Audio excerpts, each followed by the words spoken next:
Hello students, learn 24 academy में आपका स्वागत है। देखिए स्टूडेंट्स, हम पढ़ रहे हैं बिजनेस मेथड। बिजनेस मेथड में हमने जो इसका चैप्टर 1 है वो कंप्लीट कर दिया है। ठीक है, पूरा चैप्टर 1 कंप्लीट हो गया है। जिसने भी ये नहीं देखा उसको देख लीजिए, जिससे आपकी तैयारी और ज़्यादा मजबूत हो सके। इसके अलावा बिजनेस मेथड के अलावा ऑडिटिंग के सारे लेक्चर्स हमने कंप्लीट कर दिए थे।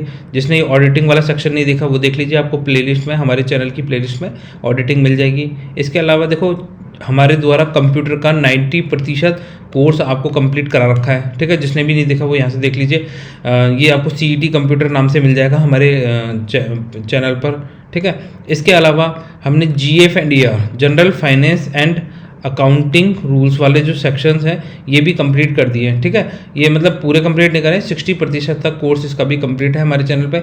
जिसने ये लेक्चर्स नहीं देखे वो देख लीजिए, जिससे हमें भी पता चले कि आप कितना सीरियस हैं अपनी पढ़ाई को लेकर। और जो आपसे क्वेश्चन पूछे जाते हैं उनके आंसर आप कमेंट सेक्शन में लिखते हैं तो हमें उससे बड़ी प्रसन्नता मिलती है कि आप है ना अपनी तैयारी को लेकर सीरियस हैं। ठीक है, क्योंकि जो आप बच्चे आंसर देते हैं 99% सभी बच्चों के आंसर सही होते हैं क्योंकि वो पढ़ाई कर रहे हैं। ठीक है, अब देखिए आज स्टार्ट करते हैं चैप्टर नंबर 2, इसका पार्ट 1। तो चैप्टर 2 किस चीज़ से डील कर रहा है?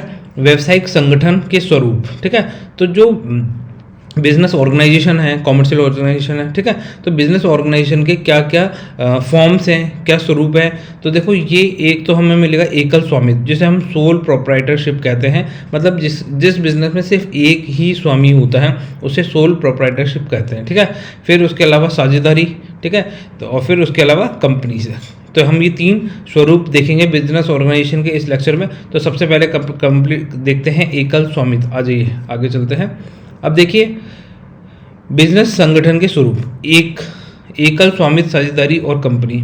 तो देखो, एकल स्वामित्व, साझेदारी और कंपनी में हम इसमें समझेंगे सबसे पहले एकल स्वामित्व। आ जाइए इसको देखते हैं। देखो, स्वामित्व, जोखिम प्रबंध, नियंत्रण और लाभों के बंटवारे आदि तथ्यों के आधार पर व्यावसायिक प्रारूपों को पहचाना जाता है जो निम्नलिखित हैं। ठीक है, तो कौन से बिजनेस में, जैसे मान लीजिए हम स्वामी के बेसिस पे बता सकते हैं ये कौन सा बिजनेस है, या फिर कोई बिजनेस वो कितना जोखिम उठाता है। ठीक है, उसकी रिस्क कैपेसिटी कितनी ज़्यादा है, उसमें प्रबंधन मैनेजमेंट किस तरीके से किया जा रहा है, कंट्रोल किस किस के हाथ में है, प्रॉफिट का बंटवारा किस तरीके से किया जा रहा है। इनके बेसिस पे हम किसी बिजनेस को पहचान सकते हैं। ठीक है, तो फॉर्म्स ऑफ बिजनेस ऑर्गेनाइजेशन में कौन कौन से बिजनेस हैं? एक है सोल प्रोप्राइटरशिप। ठीक है, पहला। दूसरा हो जाएगा संयुक्त हिंदू परिवार। ठीक है, तो ये जो HUF बोलते हैं, हिंदू अनडिवाइडेड फैमिली, ये देखेंगे।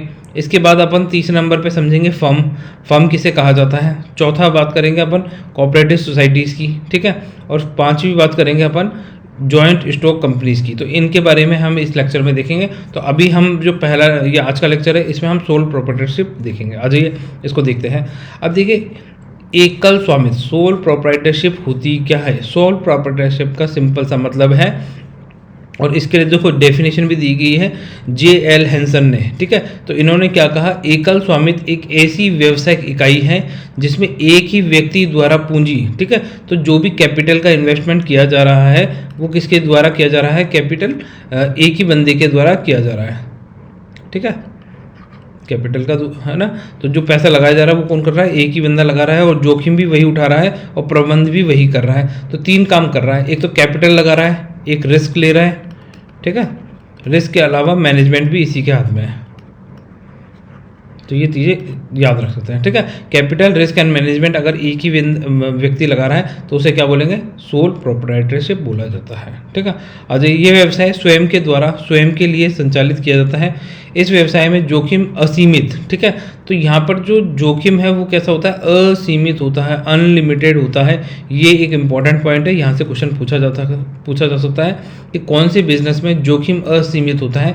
तो sole proprietorship type of business के अंदर जोखिम अनलिमिटेड होता है। ठीक है, और तथा ये अविभाजित होता है। ठीक है, तो जो भी रिस्क है वो आप और लोगों में डिवाइड नहीं करेंगे। ये जिस भी बंदे ने बिजनेस स्टार्ट करा उसी को ही पूरा का पूरा इस रिस्क को उठाना पड़ता है। ठीक है, एकल व्यापार छोटे व्यवसाय के लिए अधिक उपयोगी होता है, जैसे कि कोई किराने की दुकान हो गई, कोई ब्यूटी पार्लर हो गया आदि, है ना।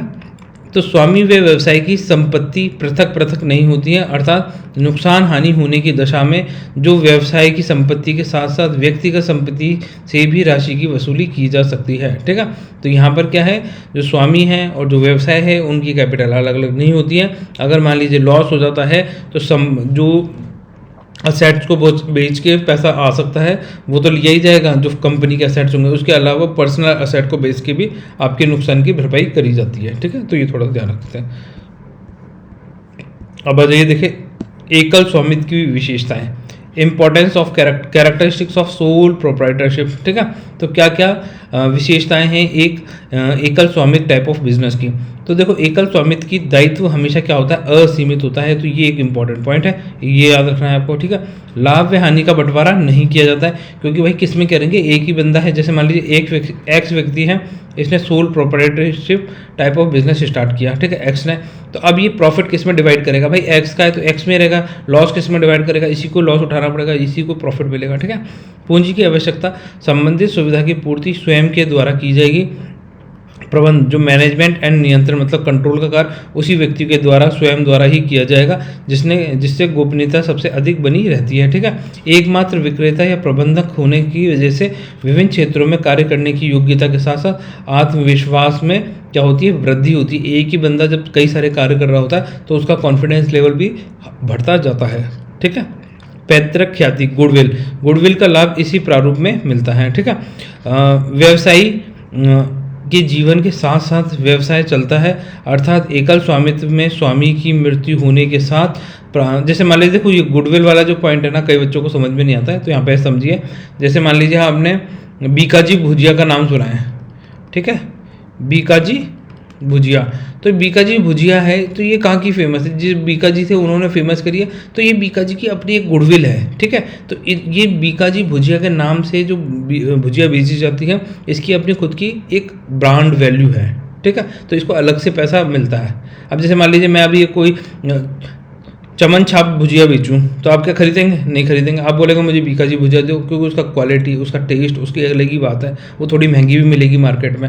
ठीक है, तो वो गुडविल प्राइस होती है। जैसे जनरली क्या होता है, जो आटा होता है बेसन, ठीक है, चने को पीस के इसका बेसन बनाया जाता है, बेसन से भुजिया बनाई जाती है।